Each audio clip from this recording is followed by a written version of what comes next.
Nos alegramos que el Partido Socialista, haciendo referencia a ese diálogo, pueda pensar y pueda darse cuenta que el Partido Popular es determinante en esta reforma.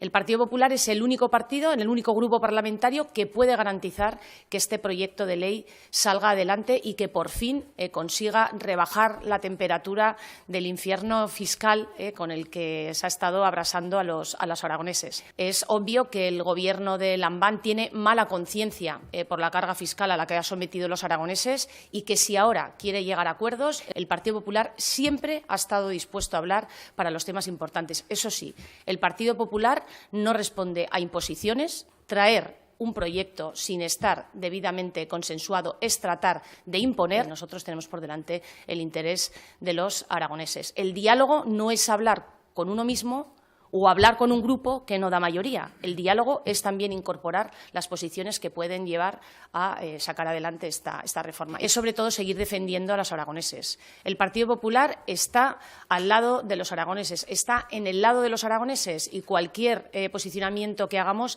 tendrá que ser con ese único fin.